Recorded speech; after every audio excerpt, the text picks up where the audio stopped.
Before we get into the episode, I have an amazing gift for you that is going to create so much growth in your business. I just recorded an episode where I shared how I grew my business by 657% in 1 year. I shared the exact principles I used. There are 5 of them. As if that's not enough, I created a worksheet for you where you can just go through certain exercises so you can implement those 5 principles in your business in the next 24 hours. We're talking about wins you're going to create in your business in the next 24 hours because of an episode of the EntreMD podcast you listen to. So go to entremd.com/worksheet to get your worksheet and head over to listen to episode 479 of the EntreMD podcast. Is going to completely rock your world. And there's nothing better than doing it other than doing it with a few friends. So share this with a few physician colleagues. You guys do it together and share with me the wins you created in your business in 24 hours. And now for the episode. I am ruthless when it comes to how I spend my time. If I can spend most of my time doing my zone of genius things and little time doing the other stuff, then guess what will happen? I get more done by doing less. Hi, docs. Welcome to the EntreMD podcast, where it's all about helping amazing physicians just like you embrace entrepreneurship so you can have the freedom to live life and practice medicine on your terms. I'm your host, Dr. Una. One of the questions I get asked all the time is, Dr. Una, where do you find the time to do all the things you do? Okay. And today I am going to show you how I run 5 companies on 20 hours a week. Okay. All right. Now, let's put all of this in perspective. So first of all, I'm a wife. I've been married for 19 years at this point. I have 4 children. They are 17, 15, 11, and 10 at the time of this recording. All 4 of them are homeschooled. So I have that going on. And I run 5 companies. One of the companies is my private practice. Second company is EntreMD, the company that is hosting this podcast, YouTube channel. I have a marketing firm. The marketing firm is a firm that serves about 6 of our companies, like between me and my husband and I. And so it's an internal company, if you will. We haven't used it for external things much. I have Practice Pilot. Practice Pilot is a financial SaaS product for private practice owners, which we use, where you can track everything, like your revenues, the productivity of your team, where you are compared to your goals, all of those things. Like, it's fantastic. It's called Practice Pilot. And then my 5th company is a nonprofit. And from there, I do mentorship for thousands of people every single day. It's a lot of fun. It has its own YouTube channel and all of those things. So 5 companies, okay? And I do this and I have a life. I have time for myself. I have time to think. I have time to go on family vacations. I'm not stressed out. I love what I do. I love the people I have the privilege of serving, and I keep looking for how to do more. Okay. So I want to share with you the things that I do. And I want to give this disclaimer, maybe that's what I'll call it. This is not about perfection. I probably don't do any of these things perfectly, but I do it enough for it to work. And as you listen into this, I don't want you to feel like this is something that you must do.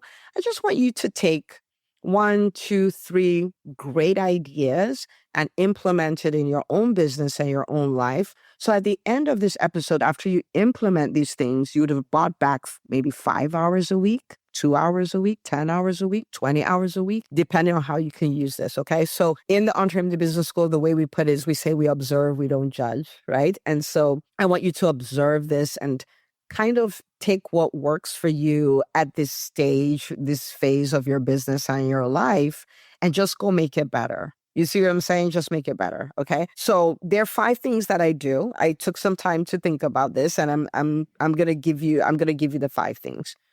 The first thing that I do that makes this possible is I am very clear on what my goals are, and I'm very clear on the pathway I need to be on to get there.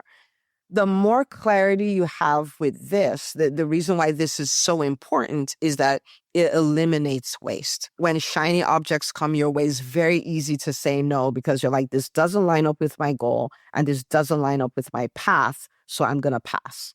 right? And that is something that I've been really good at, because what makes it possible for me to do that is a high level of focus, high level of focus. Okay. So for instance, for my private practice, I'm very clear on the goals. I'm very clear on how much revenue I want us to bring in. I'm very clear what I want our online reputation to look like. I'm very clear on what I want the team to look like. I'm very clear. And for our top objectives for the year, I'm very clear on how we get there. Now, when I say I'm very clear, I want, because remember I said this is not perfect. I need you to understand this. It means that I have the clearest vision of the practice where we're going to be at the end of the year. And I have the clearest vision of the pathway to get us there at the time. So, of course, week to week, month to month, we're looking like what's working, what's not working, what do we remove, what do we do more of? And so I'm not saying it's like, oh, we figured it out and we're done. We're still working it, but I have the clear version that I'm working with right now. It's very important we understand that, because sometimes people will tell me, oh, I don't have any clarity. And these are people running established business. I'm like, chances are that's not necessarily true. Like, you have some clarity, but you want to get clearer, right? But because we think, oh, I don't have any clarity, then we're not able to capture with any kind of precision what it is we're trying to do. For me, I capture it. I'm very clear. So I'm clear for my private practice. I'm clear for my marketing company. I'm clear for Practice Pilot. I'm clear for EntreMD. I'm clear for all of these things. And so because of that, I don't wake up wondering, what are we going to do? How are we going to get there? All of these things. I don't wonder about those things.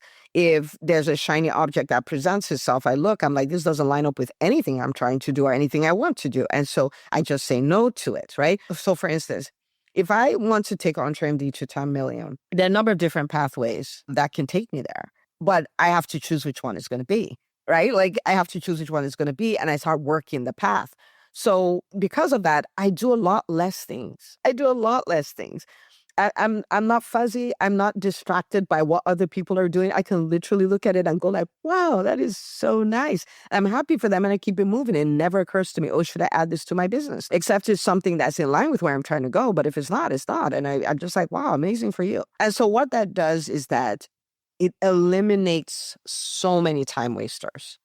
So many time wasters. So I'm very clear. This is the goal. This is the pathway that will get me to the goal. That's number one. Number two. Wow.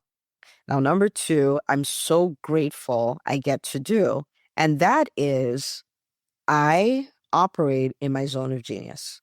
I operate in my zone of genius. It's such a gift that I'm able to do that, but I know what it is, and I operate in it. Now, I'm going to give you some examples, but what makes this very, very important is that it puts me in a position where I am able to get a whole lot more done by doing a lot less, right? Like, a whole lot done. The amount of stuff I can get done in half a day, I promise you, will take some people weeks to a month to do it. But it's because of where I sit. Okay, so let me tell you what that is. And Zone of Genius, I started learning this a long time ago. I think the first person I learned it from was Brian Tracy. And then after that, I learned it from Michael Hyatt. This whole concept of the Zone of Genius. But I'll tell you what mine is currently, okay? Because it's been evolving. It's not entirely different, but it's been evolving. Okay, so the first one is engineering coaching systems, right? And so I could be a coach and I could be very good at coaching, or I could be someone who builds coaching systems. So I'm building literally systems of transformation, right? So the EntreMD Business School, for instance, is not quite a coaching program. You know what I mean? Like, it's not just that, because there's so many other things that happen, right? Like, we're like, okay, how do we build the coaching piece? How do we build the curriculum piece? How do we build activities that will drive implementation? How do we build other systems of accountability? How do we build the community that will be the environment that is required for the doctors to thrive? It's a whole engineering project, right? And so that ability to create containers that will make people experience radical transformation, that's the zone of genius for me. Now, when you say a zone of genius, it's not just something you like to do. It is something that has the potential to have the biggest impact in your business, right? And you're good at it and you like it. So it's a high value activity and you have competence there and you like it. So for me, coaching systems, I could do that all day, every day, like all day, every day. And what is the potential impact? Now, in the EntreMD Business School, we have decided in June of 2020, okay, June of 2020, and there are people who've been in it since June of 2020. We have a very high renewal rates. We have a very high rate of people who've been there 2 years, 3 years, 4 years, 5 years. And the reason for that is the coaching system, right? Like, so between the accountability and the community and the mentorship calls and all of these things, it's a place where they get the support they need and they're getting wild results. And like, what we do more of what works and less of what doesn't. So if EntreMD Business School is working, let's go, right? So it is very high value, right? The next thing that is my zone of genius is creating transformational content, whether that is on social media, email, podcasts, YouTube, all of that stuff.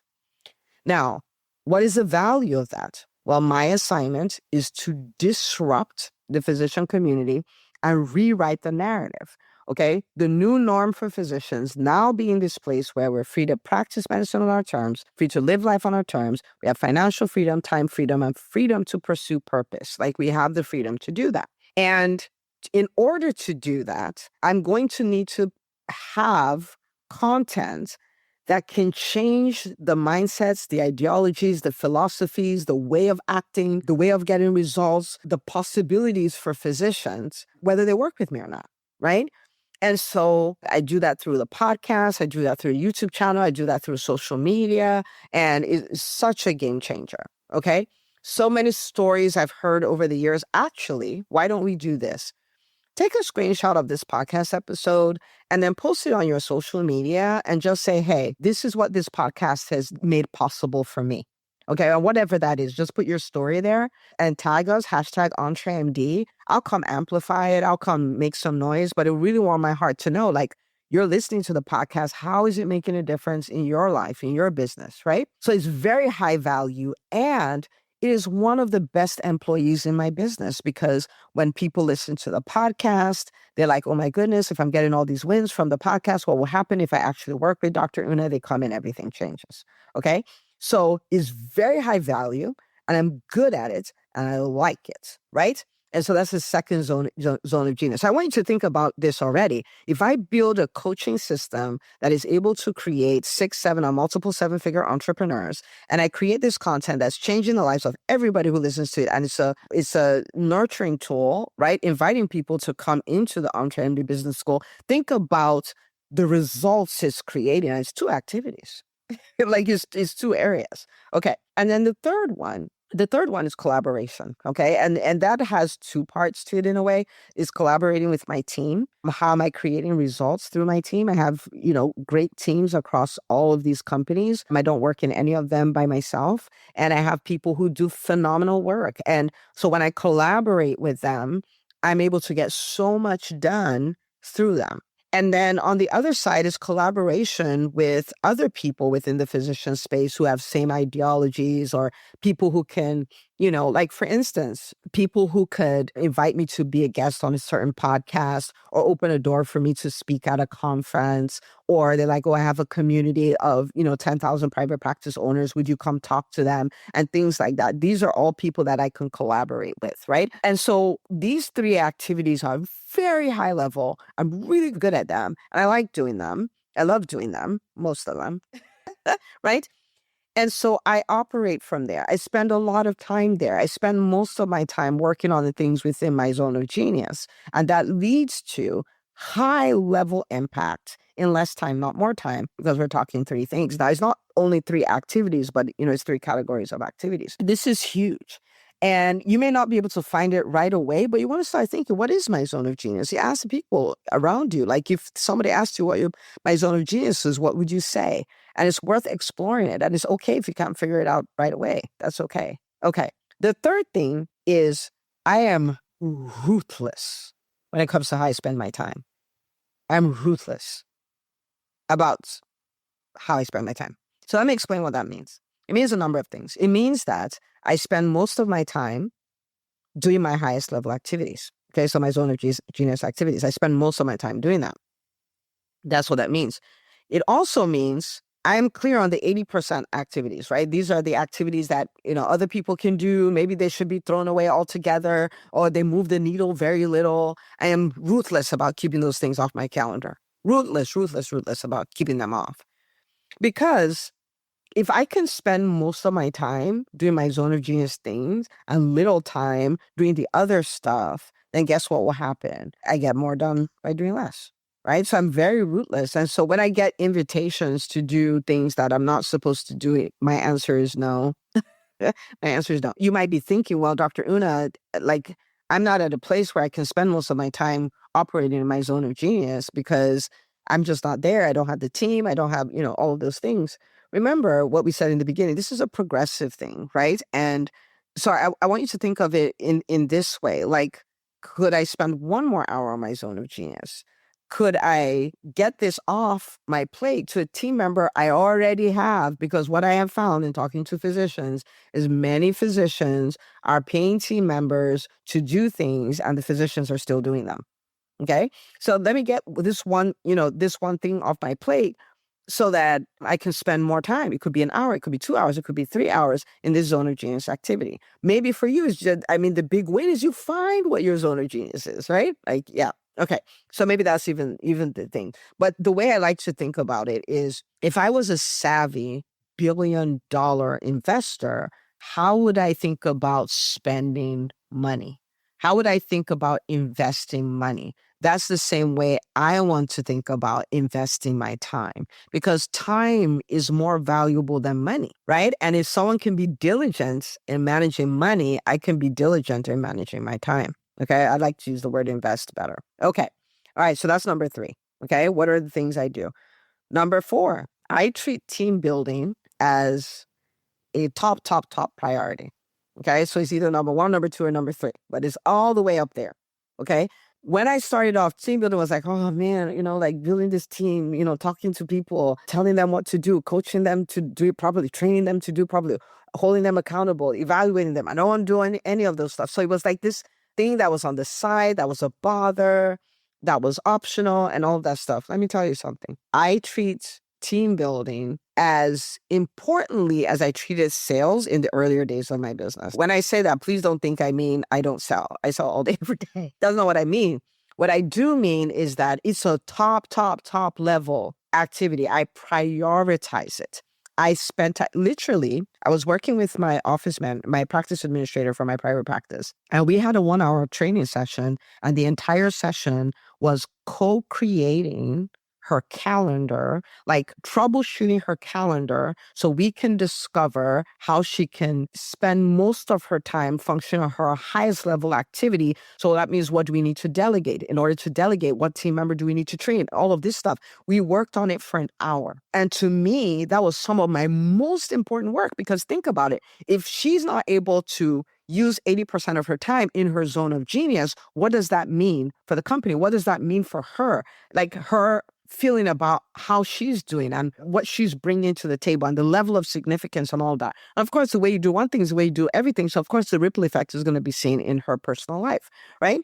So I spent a whole hour, and that's what we did, just working on that, right? I see team building, whether it's recruiting, whether it's interviewing, whether it's onboarding, doing their ongoing trainings, the evaluations, all of those things, high, top level activity. Why? Because the more highly competent team members I have, the more I'm able to get done without it being tied to my time. So I spend time. I train my EA, I train my salespeople, I train my office manager, I train my content production team, I train everybody. And I don't see it as a waste of time, and I don't see it as a bother, and I don't see it as an aside. It is some of my most important work. So because of that, I can then have little to do, or a lot less to do in the day to day, because I've trained so many people. But it's work. It's a whole lot of work. Okay. But it's fun. It's good work. The return on investment is huge. So the reason why that's important is because your team will be a multiplier. They will help you have more impact, more financial freedom, more time freedom. They're multipliers. Okay. And number 5 is just like it. I treat system building as a top level activity. Top. Right. So again, I identify as an engineer. I treat it that way because, my goodness. Okay. So think about it this way, right? Before there were many trees, there was a tree. And that tree, let's use like a fruit tree. Okay. So let's say an orange tree or a mango tree. Now that tree had fruit that had seeds, and those seeds had more trees in them that had more fruits that had more seeds, and on and on and on. And then you get this forest, and you get this thing that just keeps going. And thousands of years later, there's still trees making trees. What if every year we had to build trees from scratch? Like you had to start from the very beginning. You see how much of a problem that is. Think about the amount of effort it would take. And so I like to think about systems as a tree, as the tree principle. And it's like when I do something, what do I need to do so I never have to start from scratch? When I do something, what do I need to do so it's a one and done and somebody else can run it, right?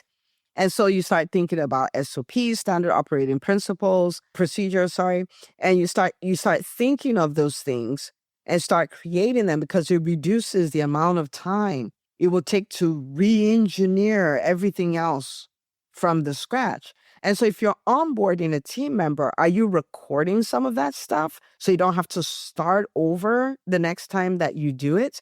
If you help somebody create a transformation, so this is for me, or if you're a coach, you're like, did you document what happened so this becomes a framework you can use over and over again? Because in EntreMD Business School, I have frameworks, I have formula, I have all of these things. So we're not coming up with stuff like from the beginning every single time.